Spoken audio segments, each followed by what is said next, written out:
Assalamualaikum warahmatullahi wabarakatuh. Kali ini masih bersama Pak B dalam video atau channel Ahmad Jubedi yang akan membahas tentang seputar emas atau investasi emas. Oke, kali ini Pak B akan membahas tentang sejarah emas dari masa ke masa. Sejarah salah satu bentuknya adalah seperti ini. Ini adalah emas batangan atau logam mulia. Ini berduri antam yang dulunya adalah mungkin berbentuk bongkahan-bongkahan yang sekarang sudah jadi seperti ini dan sudah ada, ini sudah terinclude dengan sertifikatnya di dalamnya, sehingga untuk mengetahui kemurnian atau keaslian emas ini tinggal menggunakan aplikasi Certi-i. Oke ya, sejarah emas dari masa ke masa. Tapi jangan lupa sebelum dilanjutkan kasih like, subscribe, dan komen. Agar apa? Agar channel ini terus berkembang dan terus bermanfaat untuk banyak orang. Oke, mari kita mulai. Jadi sejarah emas yang pertama adalah emas adalah merupakan komoditas yang berharga dan selalu bernilai. Berharga, selalu bernilai, dan jumlahnya tidak banyak. Maksudnya tidak banyak itu jumlahnya terbatas dan juga tidak dapat diperbarui lagi, atau bahan yang ditambang yang tidak bisa diperbarui lagi. Ketika misalnya ditambang terus sudah habis, ya sudah, harus cari tempat yang lain yang mengandung emas tersebut. Di seluruh dunia memperdagangkan komoditas ini. Jadi seluruh dunia itu memperdagangkan komoditas ini. Jadi di seluruh dunia ini adalah ini logam mulia itu bisa diperdagangkan di seluruh dunia. Jadi barang ini semua negara itu mau memperdagangkan. Bahkan ada negara yang ini sebagai jaminan untuk devisa negara atau jaminan untuk kepentingan yang ada di bank sentralnya mereka di negara masing-masing. Kita mulai. Emas menjadi simbol kekayaan dan kesuksesan di hampir seluruh budaya. Bahkan dulu orang akan mengatakan bahwa ketika ada kerajaan namanya zaman keemasan, di mana zaman itu adalah zaman ketika diperintah oleh raja, rakyatnya itu sejahtera, dan bahkan digunakan sebagai alat ukur dalam perdagangan atau sebagai tolak ukur dalam setiap budaya bahwa kemewahan, kesuksesan itu adalah ditandai dengan mempunyai emas yang banyak. Nah, kita mulai dari yang pertama, yaitu 4000 sebelum Masehi. Jadi ternyata emas itu 4000 sebelum Masehi itu sudah ada. Pecahan emas ditemukan di gua-gua Spanyol. Jadi 4000 sebelum Masehi itu sudah ada pecahan emas ditemukan di gua-gua Spanyol. Yang kedua yaitu 3600 sebelum Masehi. Itu sudah diolah oleh tukang emas di Mesir. Jadi di Mesir juga sudah mengolah, menambang emas terus diolah. Diolah itu dilumerkan sampai titik didihnya itu tercapai, terus mencair, terus dibuat sesuatu ya. Yang selanjutnya 2600 Masehi atau sebelum Masehi, penduduk Mesopotamia atau sekarang itu Irak ya. Nah, itu menempa emas menjadi perhiasan. Jadi setelah ditambang dapat bongkahan-bongkahan, ada yang kecil ada yang besar, terus ditempa dibentuk perhiasan yang mereka inginkan. Misalnya mungkin untuk dipakai di kepala raja itu ya. Nah, itu simbol raja, atau digunakan sebagai kalung, gelang, atau cincin.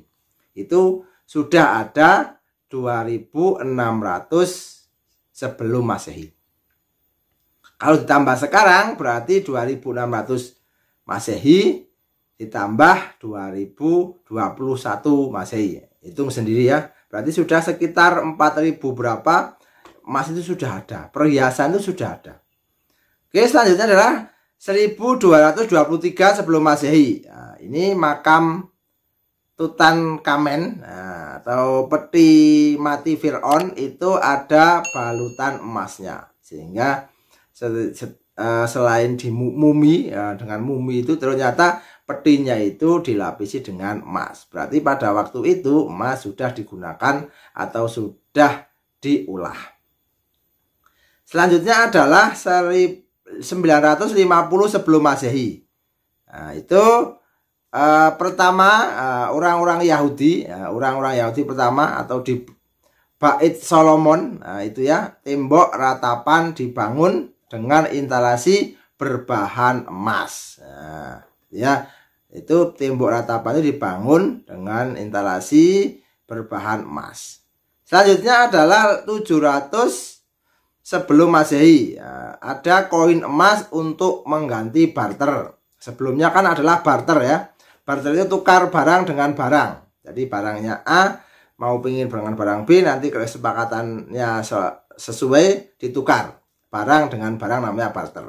Setelah itu ditemukan koin emas sebagai pengganti barter. Jadi barang ditukar dengan koin emas.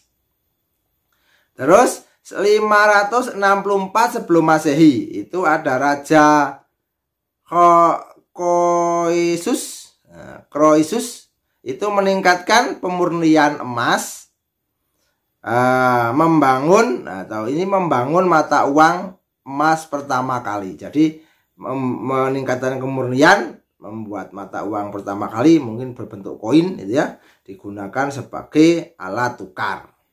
Terus berkembang sampai abad ke-18. Abad ke-18 itu 1854 di Inggris itu beberapa koloni menggunakan gold standar atau emas standar. Jadi beberapa di Inggris itu menggunakan emas standar. Jadi distandarkan di kerajaan Inggris pada waktu itu ya. Terus abad ke-19 atau 1914 koin emas mulai diterbitkan oleh bank. Jadi oleh bank itu sudah ada koin emas. Kalau sampai sekarang juga masih ada koin emas. Namanya kalau kita dinar ya. Itu berbagai macam negara itu punya dinar, dan dirham kalau di itu ya. Jadi dengan berbagai coraknya. Nah, di Cina itu bentuknya apa, di Mesir bentuknya apa, di Amerika bentuknya apa, di Inggris bentuknya apa, masa bentuknya apa itu gambarnya apa, menunjukkan identitas suatu negara. Terus 1961 adanya London Gold Pool atau itu terbentuk. Jadi 1961. 10 tahun kemudian 1971 Presiden Nixon dolar dijamin dengan emas. Jadi setiap mencetak uang dolar itu jaminannya adalah emas.